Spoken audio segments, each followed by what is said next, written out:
Ketemu lagi kita di channel yang penuh imajinasi, informasi gratis, tidak bayar. Assalamualaikum warahmatullahi wabarakatuh.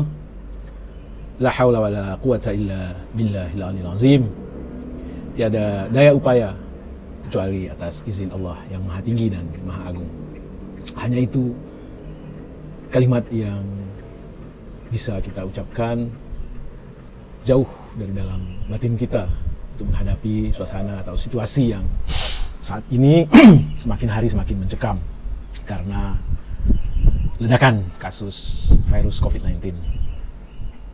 Tentu penyerahan diri secara total itu kita lakukan tidak serta-merta kita mengabaikan hukum-hukum atau prasyarat-prasyarat yang harus kita lakukan untuk menjemput takdir baik. Takdir baik yang kita mau jemput itu adalah terhindar dari musibah tertularnya kita dari virus COVID-19 atau kita menjadi penular karena kita tidak melindungi diri, tidak menjaga diri. Peristiwa yang kita alami saat ini tentu bukan satu peristiwa yang datang secara tiba-tiba sehingga kita dihadapkan pada posisi yang tidak bisa berbuat apa-apa. Jauh sebelum terjadinya ledakan ini, tentu awal dari musibah ini adalah di tahun 2020 pada bulan Maret atau April di negeri kita.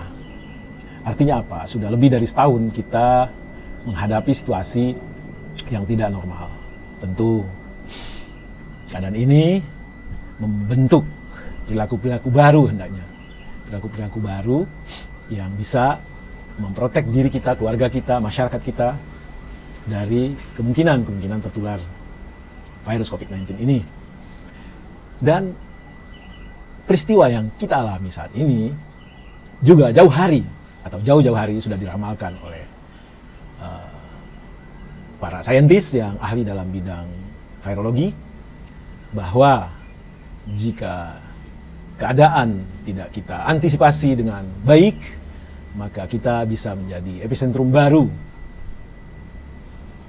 sebagai negeri dengan sumber-sumber yang akan membuat dunia terancam karena meledaknya kasus atau tidak terkendalinya virus COVID-19 di negeri kita.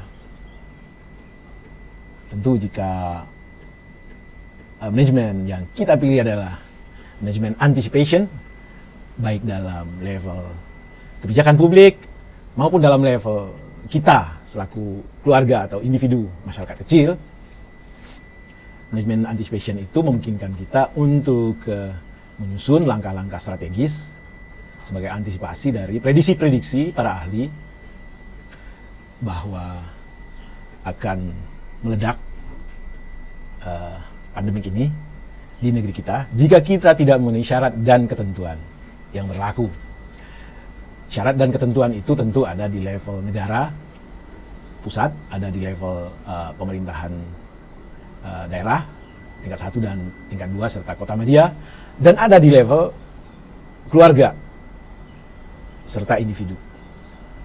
Kita tak hendak membahas apa yang pemerintah sudah lakukan, apa yang pemerintah salah lakukan, apa yang pemerintah tidak antisipasi. Tidak. Itu bukan saatnya untuk kita bahas saat ini. Kenapa? Karena kalau analoginya yang terjadi di negeri kita ini adalah sebuah peristiwa kebakaran yang luar biasa dahsyatnya, maka yang paling waras kita lakukan bukan mencari lagi sebab-sebab dari titik api, kemudian kenapa titik api itu menjalar. Kalau itu yang kita lakukan terus-menerus, maka api akan meluluhlantakkan, menghabiskan semua bangunan yang kita punyai. Yang waras kita lakukan saat ini adalah sekecil apapun kontribusi, sekecil apapun ikhtiar-ikhtiar yang bisa kita lakukan, maka kita lakukanlah. Ikhtiar-ikhtiar yang ujungnya adalah untuk memadamkan api. Kalau kita mampunya seember air, mari kita angkat air seember dan kita siramkan ke api tersebut. Kalau kita mampunya menyekat benda-benda yang belum terbakar oleh api tersebut, mari kita sekat benda-benda tersebut. Bahkan kalau kita mampunya setetes air, mari kita percikan setetes air tersebut kepada kobaran api. Itulah yang paling waras yang kita lakukan saat ini.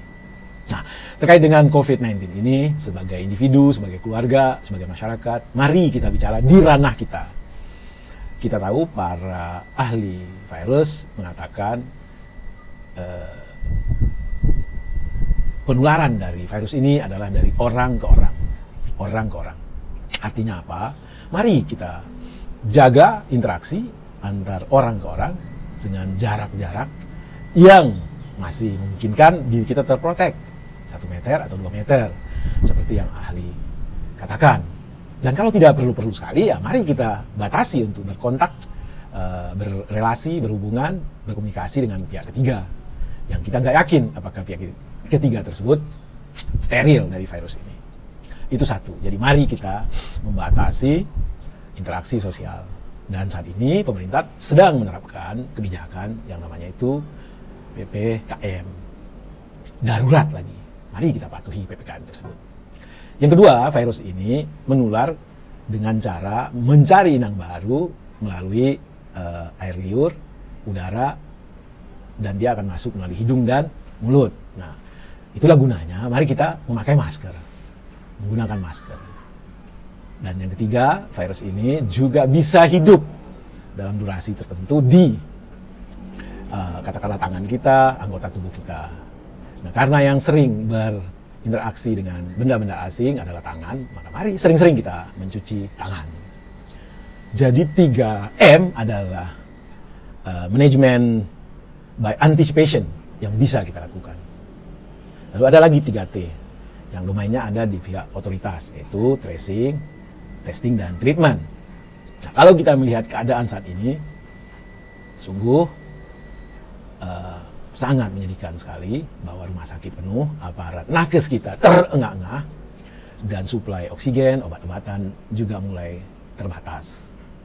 Jadi untuk itu, mari kembali lagi kita lakukan yang 3M ini, yang di ranah kita, agar lonjakan kasus bisa dikendalikan sehingga mereka yang sakit tidak membludak di pusat-pusat pengobatan dan para nakes kita terbantu.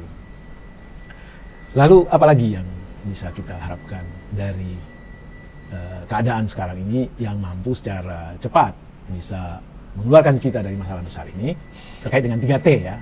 Begitu masifnya api di semua titik, tracing, testing, dan treatment. Tentu hal ini sangat sulit kita lakukan. Tetapi ada 2 peluang, yaitu apa? Yang nomor 1 adalah mari kita berpartisipasi aktif untuk datangi pusat-pusat imunisasi agar terbentuk apa yang namanya herd immunity. Lalu yang kedua adalah mari kita patuhi apa yang pemerintah sebut dengan PPKM. Kita patuhi sehingga virus dengan sendirinya dalam masa inkubasinya tidak mendapatkan inang-inang baru, dan mudah-mudahan saja dengan patuhnya kita maka pandemi ini akan terkendali. Baik, Sobat Kicau Jelata yang berbahagia, demikian kicau pendek kita untuk hari ini. Sekali lagi Bang Kicau ingin menghimbau kita semua untuk tetap menjaga diri, mematuhi protokol kesehatan, bukan hanya untuk kita, tapi untuk keluarga, untuk masyarakat, dan untuk bangsa ini. Dan mari kita tingkatkan imunitas dengan berjemur, seperti yang saat ini Bang Kicau lakukan.